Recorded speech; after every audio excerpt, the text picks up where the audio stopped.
1 फरवरी को वित्त मंत्री निर्मला सीतारमण करेंगी बजट पेश। बढ़ती महंगाई से जनता को राहत की उम्मीद। आम जनता का कहना, सरकार को आम आदमी का रखना चाहिए ख्याल।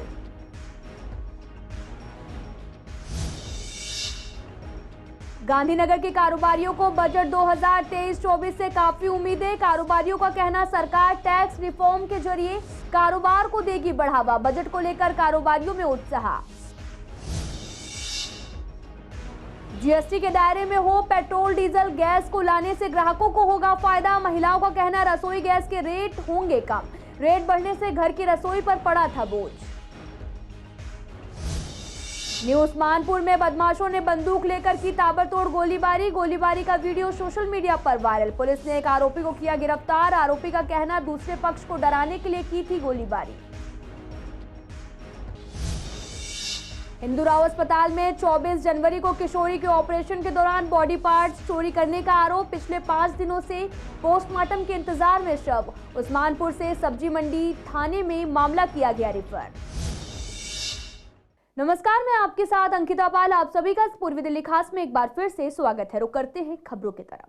वित्त मंत्री निर्मला सीतारमण 1 फरवरी 2023 को आम बजट पेश करेंगी। इस बार आम बजट से देश के सभी वर्गों के लोगों को काफी उम्मीदें बंधी हुई हैं। आम आदमी इस बारे में आम बजट में भी महंगाई से राहत मिलने की उम्मीद कर रहा है।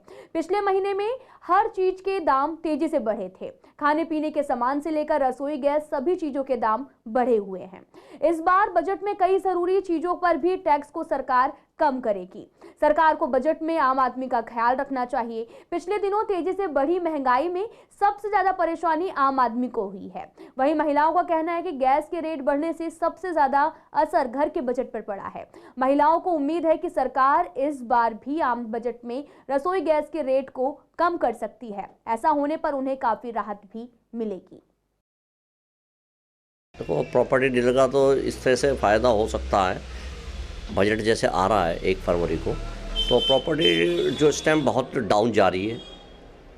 और ये समझ लो कि कुछ इसलिए डाउन जा रही है कि बाज़ार मार्केट में कुछ कोरोना का भी काफ़ी फ़र्क है, इस चीज़ का भी, इस बीमारी आने का भी, लोग डर के मारे भी पैसे नहीं। लेकिन मैं चाहता हूँ, जैसे प्रॉपर्टी के अंदर एक समस्या है, हम जब प्रॉपर्टी की रजिस्ट्री कराने जाते हैं तो उस रजिस्ट्री के साथ अगर जो जगह बिक रही है, चाहे वो 50 गज की हो, चाहे वो 25 गज की हो या अन्य ज़्यादा हो, उसके साथ अगर ये नक्शा भी एमसीडी पास करके दे देती है तो मैं समझता हूँ प्रॉपर्टी में फिर ज़्यादा थोड़ा सा और इजाफा हो सकता है। अगर रेट बढ़ाते हैं यहाँ तो ग्राहक नहीं आता, तो ये है कि थोड़ा कम हो तो हम भी अपने रेट कम करें, जो ग्राहकों को तो फ़ायदा हो, जबकि हम खुद करने वाले हैं। यहाँ क्या कुछ महंगा लगता है अभी आपको? सब महंगा, तेल, घी, रिफाइंड, मसाले सब महंगे ही हैं सारी।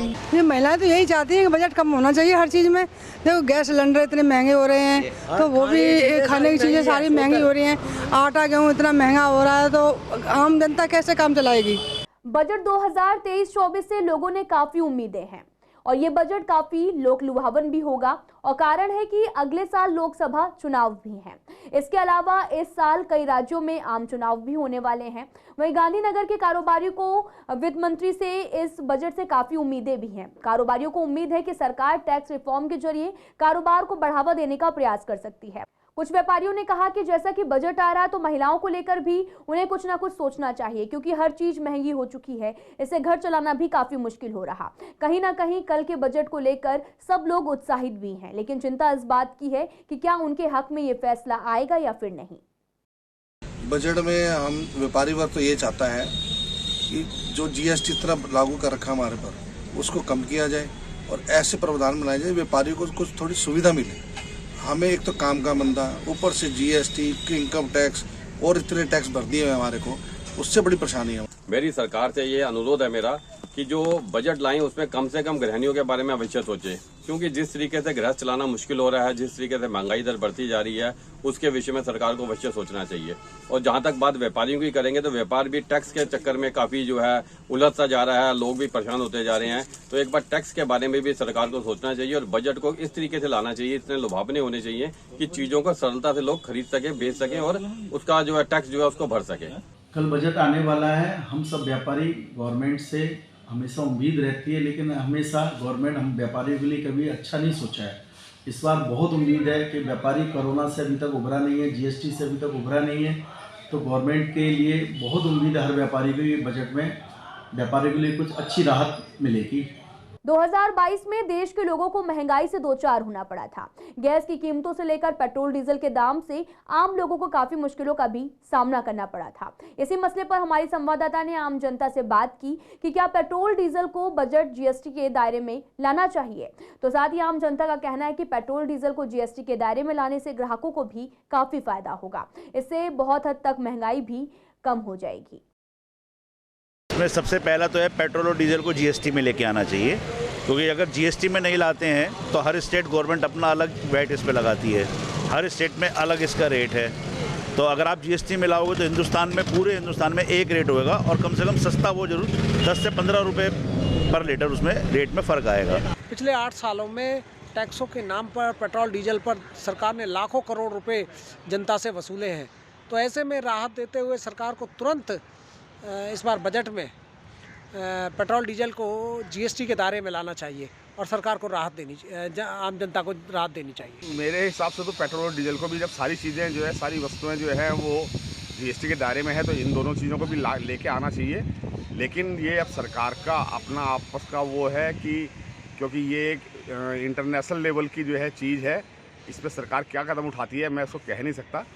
वैसे मेरे हिसाब से तो लेके आना चाहिए। जिस तरीके से आज देश के अंदर पेट्रोल और डीजल के दाम जो है बहुत ऊंचे स्तर पर पहुंच चुके हैं, महंगाई का इस पर सबसे बड़ा प्रभाव पड़ता है, यानी महंगाई बढ़ती है। पेट्रोल और डीजल के दाम यदि ज़्यादा होते हैं तो देश में अवश्य ही महंगाई बढ़ती है, यानी सभी चीज़ों की कीमतों में उछाल आता है। तो मैं तो ये कहूँगा सरकारों से कि सरकार जैसे पेट्रोल और डीजल है इन्हें जीएसटी के दायरे में लाए। तो वहीं न्यू उस्मानपुर में एक गली में कुछ बदमाशों ने हाथ में बंदूक लेकर ताबड़तोड़ गोलियां चलाई, जिसके बाद फायरिंग करते हुए सोशल मीडिया पर वीडियो तेजी से वायरल हो गया। आपको बता दें कि पुलिस ने वीडियो के आधार पर एक आरोपी को भी गिरफ्तार किया है। वहीं पुलिस का कहना है कि यह घटना गली नंबर 5 अरविंद नगर में दोपहर करीब 2:45 पर हुई थी। पूछताछ में पता चला कि 4 से 5 दिन पहले मुनव्वर और सलमान के बीच वाहन पार्किंग को लेकर झगड़ा हुआ था, जिसे उन्होंने आपसी सहमति से सुलझा भी लिया था। लेकिन सोमवार को फिर दोनों के बीच कहासुनी हो गई, जिसके चलते सलमान और उसके साथियों ने मुनव्वर और उसके परिवार को डराने के लिए एक के बाद एक गोलियां चलाना शुरू कर दिया। फिलहाल पुलिस ने एक आरोपी को गिरफ्तार कर लिया है। पुलिस सीसीटीवी की मदद से वारदात सुलझाने में लगी हुई है। पुलिस की नजर 3 सस्पेक्ट पर बनी हुई है। आपको बता दें कि दिल्ली नगर निगम के हिंदू राव अस्पताल पर 15 साल की लड़की के मानव अंग गायब का आरोप लगा है। आपको बता दें कि शिकायत के बाद मेडिकल बोर्ड बनाकर लड़की के शव का जीटीबी अस्पताल में पोस्टमार्टम होना था, लेकिन इसके बाद लड़की के शव को मंगलवार को पोस्टमार्टम के लिए मौलाना आजाद रेफर कर दिया गया। आरोप है कि अस्पताल में इलाज के दौरान 15 साल की रेशम की मौत हो गई थी। किशोरी के पिता का कहना है कि 15 साल की बेटी को पेट में दर्द की शिकायत थी। बाद में मां 21 जनवरी को हिंदू राव अस्पताल लेकर गई थी। 26 जनवरी को बेटी ने दम तोड़ दिया। परिवार लड़की के शव को लेकर वापस घर आए तो देखा कि उसके पेट पर कोई पॉलीथिन भरी हुई थी। वहीं अस्पताल के डॉक्टरों को बचाने के लिए पुलिस पोस्टमार्टम करवाने को तैयार नहीं है। फिलहाल मामले को न्यू उस्मानपुर से सब्जी मंडी थाने में रेफर कर दिया गया है। पुलिस पूरे मामले की छानबीन कर रही। ये मामला था बाड़ा हिंदूरा हॉस्पिटल का मामला है। ये 21 तारीख में लड़की को एडमिट किया गया था। पेट में दर्द था। पेट में दर्द रहने के बाद उन्होंने 24 तारीख को ऑपरेशन किया और 24 तारीख को ऑपरेशन करने के बाद बॉडी हमें उसके बाद जो है पेशेंट से मिलने नहीं दिया और 26 तारीख को उन्होंने घोषणा कर दी कि आपकी डेथ हो चुकी है लड़की की। जो कंडीशन देखी गई, जब बॉडी हमारे पास भेजी गई तो कंडीशन देखी, उसके अंदर पेट वगैरह फटा हुआ, पन्नी वगैरह भरी हुई इसके अंदर। ये 26 तारीख में इसको भेजा गया। जब हमने कंप्लेंट करी है 16 नंबर पे कॉल किया। कॉल करने के बाद हमने बॉडी कंडीशन देखी, उसमें आते बाहर निकली हुई है, पन्नियाँ भरी हुई है और कोई टाँके वगैरह कुछ नहीं लगाए हुए। तो हमने 26 तारीख को 16 नंबर पे कॉल की। 16 नंबर पे कॉल करने के बाद थाना उस्मानपुर से एसएचओ, तीनों एसएचओ आए, एसीपी साहब आए हुए। आने के बाद ये बॉडी फिर यहाँ भेजी गई है जीटीबी के अंदर, मोस्चरी के अंदर। तबीयत तो सब कुछ भी नहीं खराब थी, थोड़ा सा उसको हल्का सा दर्द हो रही थी। तो डॉक्टर ने बोला कि ऐसा है कोई बात नहीं है, छोटी सी ऑपरेशन होगी लड़की का, इसमें डरने की कोई ऐसी बात नहीं है। हमने कहा ठीक है आप कर दीजिए फिर ऑपरेशन। 6 घंटे तक ऑपरेशन कराऊँ और जब हम जाते देखने के लिए तो कह रहा नहीं अभी देखने नहीं देंगे, अभी नहीं देखना है। पॉलीथीन निकला तो सब, और जो नहाने के लिए गई थी सब ने बिल्कुल चीख उठी कि क्या नाम है, ये पन्नी कैसे निकल रही, पन्नी कैसे निकल रही है। मतलब उनका पेट में जो जाल रखा था, अब बदबू आ रही थी, उसमें बदबू आ रही थी, उसमें पेशेंट में बदबू आ रही थी। वहीं 26 तारीख को जब हमने लड़की का जब गुस्ल करा था, गुस्ल के टाइम पे लड़की का जब हमने नहीं मतलब औरतों ने जब गुस्ल करा, लड़कियों ने जब कपड़ा हटाया, उसके बाद में देखा कि लड़की का पूरा पेट फटा हुआ है, ना उस पर कोई टाँका है ना कोई कुछ है, ना उसके अंदर पेट के अंदर कोई चीज़ दिखी, उसके अंदर सिर्फ पन्नियाँ घुसी हुई दिखी। उसके बाद में हमने तुरंत 100 नंबर पर कॉल कर दी। 100 नंबर के बाद में तुरंत वहाँ पे आ गई जीप आ गई। जीप आने के बाद में पुलिस वालों ने जब उसकी हालत देखी तो उन्होंने कहा कि लड़की के हालात बहुत गलत हुआ है। उन्होंने अपने सीनियर को बुलाया। मौके पे जब भी ASP साहब आ गए और तीनों थाने के SHO आ गए। ASP साहब ने कहा कि हम आपकी लड़की को GTB हॉस्पिटल लेके जा रहे हैं और कल ही हम इसका क्या नाम पोस्टमार्टम वगैरह करवा देंगे, और जो भी होगा, जिसने भी इसके साथ ऐसा कराया, जो भी लापरवाही है, उसमें हम लड़की को वो करेंगे, ज़्यादा से ज़्यादा उसके खिलाफ सख्त कार्रवाई करेंगे। हमने जब कल जाके पूछा था उनसे तो उन्होंने कहा कि आज हम आपकी बॉडी को मौलाना आज़ाद मेडिकल कॉलेज लेके जा रहे हैं, वहीं पर इसका पोस्टमार्टम होगा। अब यहाँ से हमारी बॉडी को मौलाना आज़ाद मेडिकल शिफ्ट कर दिया है। अब वहाँ पे इसका पोस्टमार्टम बता रहे हैं कि आज के आज कर देंगे। दिल्ली के दयालपुर इलाके में बुजुर्ग शांति देवी की लूटपाट के बाद हत्या को बदमाशों ने बेहद फुल प्रूफ तरीके से योजना बनाकर अंजाम दिया है। वहीं इस मामले पर DCP नॉर्थ ईस्ट डिस्ट्रिक्ट के संजय कुमार सेन ने बताया कि दयालपुर थाने में हत्या और लूट की धारा में केस दर्ज कर लिया गया है। क्राइम और FSL की टीम मौके से जो साक्ष्य मिले हैं उसे जुटा लिया है और केस को सुलझाने और आरोपियों की धरपकड़ के लिए कई टीम भी बनाई गई हैं। आपको बता दें कि शांति देवी का मकान 3 साइड ओपन था, जिसमें दोनों ओर से गली बंद है। बदमाशों ने उनके घर के पिछले दरवाजे की ओर खंबे पर लगी स्ट्रीट लाइट के तार भी तोड़ दिए थे। बाद में अंधेरे का फायदा उठाकर पिछले दरवाजे को तोड़ा और घर के अंदर दाखिल हो गए। 88 साल की शांति देवी को बंधक बनाकर लूटपाट कर हत्या को अंजाम दिया। MCD ने 10 फरवरी का प्रस्ताव दिल्ली सरकार को भेजा है। इसके जवाब में दिल्ली सरकार ने 3, 4 और 6 फरवरी को मेयर चुनाव कराने के लिए MCD की बैठक बुलाने का प्रस्ताव LG को भेज दिया है। आपको बता दें कि निगम पार्षद BS पवार का कहना है कि हम तो लोगों के लिए काम करने के लिए तैयार हैं, लेकिन दिल्ली सरकार ने अपने 2 उम्मीदवार उतार रखे हैं। हम तो 6 जनवरी और 24 को भी तैयार थे, लेकिन दिल्ली सरकार को अपने लोगों पर विश्वास ही नहीं है। तो वहीं दूसरी तरफ बीजेपी पार्षद संदीप कपूर ने कहा कि आपके निर्वाचित पार्षद ही वोटिंग में हंगामा करने लगते हैं और वोटिंग को टलवा देते हैं। हम तो चाहते हैं कि दिल्ली में नया मेयर चुनकर आए। वहीं हंगामे के चलते दिल्ली नगर निगम का सदन एक बार फिर से पिछले सप्ताह अनिश्चितकाल के लिए स्थगित करना पड़ा था, जिसकी वजह से मेयर का चुनाव नहीं हो पाया था। इससे पहले 7 जनवरी को भी बीजेपी और आप के पार्षदों की तीखी झड़प और जबरदस्त हंगामे के चलते मेयर का चुनाव टाला गया था। वहीं इस मसले पर हमारे संवाददाता मोहित शर्मा ने निगम पार्षदों से बात की है, तो क्या कुछ कहा उन्होंने, सुनिए आप। हम तो 6 तारीख को भी चाहते थे कि चुनाव संपूर्ण हो, अच्छी तरह से हो। 24 तारीख को भी चाहते थे, लेकिन दिल्ली सरकार के जो पार्षद चुने हुए हैं, उनकी पार्टी के जो लोग चुने, वही नहीं चाहते हैं कि किसी मेयर का चुनाव हो। हमें क्या प्रॉब्लम है, हम पिछली बार EDMC में थे, तीनों निगम में थे, अच्छी तरह हमने सरकार चलाई है। अब उनको सरकार चलानी या अपने लोगों पे उनको विश्वास नहीं है। 2 लोग उन्होंने अपने मेयर के चुनाव में उतारे हैं। डर तो उनको है, हम तो वोटिंग करने को तैयार थे और 24 तारीख को शपथ लेने के बाद तुरंत सारी व्यवस्थाएं तो कर दी थी ऑफसेटिंग इंचार्ज जो थे हमारे पदासीन अधिकारी ने। लेकिन आम आदमी पार्टी जिस तरह गाली गलौज, जिस तरह मारधाड़, महिला पार्षदों के साथ बदतमीजी कर रहे हैं, निश्चित तौर पूरी दिल्ली इनको देख रही है। और ये 3 और 4, 5, 6 तारीख और फिर कोर्ट जाना, ये क्या कहलाता है? आप क्यों भयभीत हैं जब आपके पास संख्या है, सब कुछ है? आप आइए, आप चुनाव कराएं ना।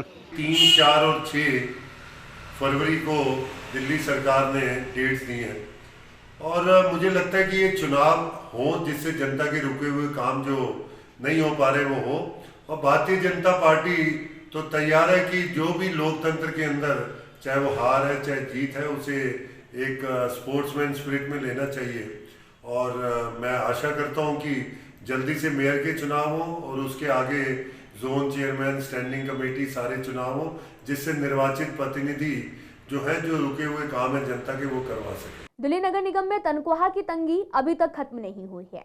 नवंबर की सैलरी मिलने के बाद से 2 से 3 महीने तक की तनख्वाह MCD कर्मचारियों को नहीं मिली है। तो वहीं अब MCD वर्कर्स का कहना है कि उनकी सैलरी नवंबर से नहीं आ रही है। उनका कहना है कि हमें लग रहा था कि तीनों निगम एकीकरण होने के बाद में सैलरी मिलनी शुरू हो जाएगी, लेकिन ऐसा नहीं हुआ। सैलरी नहीं मिलने से हमें काफी दिक्कतों का सामना करना पड़ रहा। क्या कुछ कहना है, सुनिए।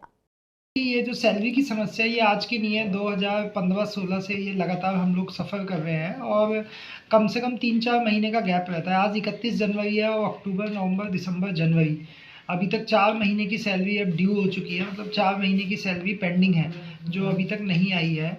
और इसमें जो आप दिक्कतों की बात कर रहे हैं, दिक्कतों का मैं आपको बता दूं कि किसी भी कैटेगरी का कर्मचारी वो कितना ज़्यादा परेशान है, इस चीज़ का अंदाज़ा आप ये लगाइए कि कल रेजिडेंट्स आए थे डॉक्टर्स हमारे पास और उन्होंने हमसे ये रिक्वेस्ट की कि सर या तो हमें सैलरी मिल जाती है अगर 1 हफ्ते के अंदर, नहीं तो हम जो है यहाँ से इकट्ठा रिज़ाइन देने के लिए सोच रहे हैं, क्योंकि बिना सैलरी के कुछ लोग बाहर से, उनकी जेन्युइन थी प्रॉब्लम, कुछ लोग बाहर से आए हुए हैं, उनके माँ बाप अभी बैचलर हैं ये लोग, तो उनका अपने पेरेंट्स को भी पैसे भेजते हैं, अपने घर पे भी पैसे भेजते हैं, कुछ की नई शादियाँ हुई हैं, कुछ ने घर किश्तों पे लिया है, तो समस्या तो बहुत बड़ी है। सर हमें अक्टूबर की लास्ट सैलरी मिली है, नवंबर दिसंबर से हमें सैलरी नहीं आई। मतलब हम लोग अपने ड्यूज़ और एरियर्स की तो बात ही नहीं कर रहे कि हमारे एरियर्स जो बकाया पड़े, सैलरी के लिए हमें इतनी प्रॉब्लम हो रही है, उनका तो हम बोल ही नहीं पाते। हमें एक सैलरी की उम्मीद होती है, कम से कम वो आ जाए, हमारा रोज़मर्रा का काम चल जाए, पर वो भी पॉसिबल नहीं होगा। हमारी लास्ट सैलरी अक्टूबर की आई थी, वो भी जब हमने कुछ विरोध प्रदर्शन किया था उसके बाद आई थी, और अक्टूबर के बाद से नवंबर, दिसंबर और अभी जनवरी भी आज खत्म हो चुका है, हमारी 3 महीने की फिर से ड्यू है। एस्ट वाई EDMC बोला जाता है इसको सबसे आखिरी में रखा जाता है। साउथ जो MCD के लोग हैं उनकी सैलरी एट पार कर दी गई है, उनको दिसंबर तक की सैलरी क्लियर है। नॉर्थ MCD वालों की नवंबर तक का क्लियर है और हमें सिर्फ अक्टूबर की C और D को मिली है, शायद A को अभी नहीं मिली है अक्टूबर की भी। पूर्वी दिल्ली में ब्रिज की हालत काफी जर्जर है और निर्माण कार्य के बाद में उनके रखरखाव या फिर मरम्मत पर कोई भी ध्यान नहीं दिया जाता, जिसकी वजह से इनकी हालत दिन प्रतिदिन बिगड़ रही है। विश्वास नगर स्थित ब्रिज जो कि कृष्णानगर मेट्रो स्टेशन के पास पड़ता है, यहाँ पर चारों तरफ ग्रिल लगाई गई थी, जिससे अब चोरों ने, नशेड़ियों ने चुरा लिया है। आप देख सकते हैं कि यहाँ पर चारों तरफ ग्रिल लगाई गई थी, जिसको अब चोरों ने चुरा लिया है। आप देख सकते हैं कि यहाँ पर पुल भी टूटा हुआ है, जिससे कोई भी व्यक्ति या फिर गाड़ी यहाँ पर कभी भी गिर सकती है। इस मामले पर लोगों का कहना है कि बार बार शिकायत करने के बाद भी कोई सुनवाई नहीं होती, जिससे ये पुल कभी भी गिर सकता है। पुल की हालत तो आप देख ही रहे हैं, यहाँ ये ग्रिल लगी हुई थी और ये ग्रिल जो है यहाँ चोर तोड़ कर ले गए। पुल की हालत क्या है वो आप देख सकते हो, पुल के नीचे की हालत क्या है वो भी देख सकते हो। ये पता नहीं ये पुल कब गिर जाए। यहाँ से सारी ग्रिलें तोड़ ली हैं चोरों ने। इसमें क्या, चोरों ने सारी ग्रिल तोड़ के बेच के खा गए और कोई ध्यान नहीं है। मैं चाहता हूँ कि वीट वाले भी थोड़ा ध्यान रखें, पुलिस वाले इलाके के अंदर। रहती यहाँ पर या नहीं रहती? ये लाइट भी यहाँ पर हमारी, ये लाइट भी बहुत ख़राब हो रही है PWD की। ये लाइट भी चालू नहीं है, इस पर लाइट नहीं है, ये लाइट भी चालू होनी चाहिए। ये ग्रिलें जो टूट गई है, कभी भी कोई हादसा हो सकता है। मेट्रो का स्टेशन पास में है, यहाँ महिलाएँ रात दिन बहन बेटियाँ निकलती हैं, भी खतरे की घंटी है कि कभी किसी के साथ कोई हादसा हो जाए तो अच्छा नहीं है कि भाई इसमें क्या दारूबाज। यहाँ अनेक तरह के लड़के इस पुल पे भी बैठते हैं कई बारी। इसकी हालत बहुत खस्ता हो चुकी है और पुल भी काफ़ी जर्जर हालत में हो चुका है। जो रेलिंग वगैरह लगाई गई थी वो डबल रेलिंग थी, वो भी यहाँ से तोड़ के ले जा चुकी हैं और इस पर कोई ध्यान नहीं दिया जा रहा। पिछले दिनों यहाँ पे मैपिंग वगैरह हुई थी, नाप तोल हुई थी, कुछ मिट्टी का सैंपल भी लिए गए थे, लेकिन क्या कारण रहे कि इसका निर्माण नहीं हो पाया। विवेक विहार इलाके में गणतंत्र दिवस की रात चाकू से गोद कर की गई सुरजीत नाम के युवक की हत्या की गुत्थी को पुलिस ने सुलझा लिया है। आपको बता दें कि पुलिस ने हत्या करने वाले 3 नाबालिग को भी दबोच लिया है। बदमाशों के पास से 2 पिस्टल और 1 चाकू भी बरामद की गई है। वारदात में इस्तेमाल अवैध हथियारों को बदमाशों ने उत्तर प्रदेश के बागपत से खरीदा था। इस मामले पर पुलिस उपायुक्त रोहित मीणा ने बताया कि थाना अध्यक्ष नरेंद्र कुमार और स्पेशल स्टाफ के इंस्पेक्टर विकास कुमार के नेतृत्व में 2 टीम बनाई गई। सीसीटीवी कैमरों और टेक्निकल सर्विलांस की मदद से पुलिस ने आरोपियों की पहचान की है। बदमाशों को 29 जनवरी को गाजियाबाद स्थित अर्थला से दबोचा गया था। आपको बता दें कि पुलिस को पूछताछ में आरोपियों ने बताया कि वे हुक्का पी रहे थे और उसी दौरान सुरजीत के साथियों ने हुक्का छीन लिया था। सुरजीत के साथ उसके कई दोस्त भी थे। उन्हें डराने के लिए उन्होंने हवा में गोलियां चला दी। वहां पर भगदड़ मच गई। तभी उन्होंने सुरजीत को भी पकड़ा और उसके साथी मौके से फरार हो गए। सूरजमल विहार के काफी हिस्सों में सौंदर्यीकरण का काम चल रहा, जिसमें नए फुटपाथ, नई लाइट और नए बेंच भी लगाए जा रहे हैं, जिससे यहाँ का लुक काफी बदल गया है। सड़कें और अधिक खुली हो गई हैं, साफ नजर आ रही हैं। वहीं जब हमने राहगीरों से बात की तो उनका कहना है कि सड़कें काफी बदल गई हैं, जो कि काफी अच्छा लुक दे रही हैं, लेकिन जो काम की गति है वो काफी धीमी है, जिससे काफी सामान खराब हो रहा है। वहीं कुछ राहगीरों का कहना है कि यहाँ पर जो भी लगाया गया था वो काफी कम समय में ही टूटने लगा है। इसका मतलब कि क्वालिटी अच्छी नहीं है। काम तो अच्छा चल रहा है, लेकिन थोड़ी और स्पीड हो जाती तो सही था। जैसे धीमी गति से क्या होगा, सही है, अपना रोड बढ़िया होगा, खूबसूरत लगेगा एरिया। ये सूरजमल विहार है, सूरजमल पार्क के सामने खड़े हैं हम। यहाँ पे जो ब्यूटीफाई का काम किया जा रहा था, सौंदर्यीकरण का, जी, क्या कहोगे उसके लिए, कैसा है? इसके लिए जो जिस काम में तेजी होनी चाहिए उस तरह से काम नहीं हो रहा। सारा जो सामान पड़ा गल रहा है, सड़ रहा है, मतलब हमारे पैसों का मिसयूज हो रहा है यहाँ पर। मैम सही चल रहा है, मैम सही स्पीड से चल रहा है। पहले था कि रोड ब्लॉक थी, पर अब तो रोड एकदम खुली हुई है। अब तो मतलब यातायात में सच कोई दिक्कत है नहीं। अब सफाई भी काफ़ी है पहले के मुकाबले। पहले तो नहीं तो ये रोड ऐसे ही ख़राब ही रहती थी। नहीं, काम तो ठीक हो रहा है, थोड़ा स्लो है और वर्कमैनशिप थोड़ी और बेटर हो सकती है। वैसे तो ठीक है, अच्छा लग रहा है। क्वालिटी अभी फ़िलहाल तो ठीक लग रही है जी, लेकिन मेन इशू होता है मेंटेनेंस का। यदि इसको मेंटेन करेंगे तो बहुत अच्छा है, लाइटिंग वगैरह की मेंटेन नहीं करेंगे तो फिर ये डैमेज हो जाएगा, पहले के जैसा हो जाएगा। हाँ, थोड़ा सा और स्पीड से होता, क्योंकि जब ये कंप्लीट करते हैं उससे पहले डैमेज होना शुरू हो जाता है, वो बहुत बुरी बात है। फिलहाल पूर्वी दिल्ली खास में आज के लिए इतना ही। तमाम खबरों के लिए आप देखते रहिए पूर्वी दिल्ली खास।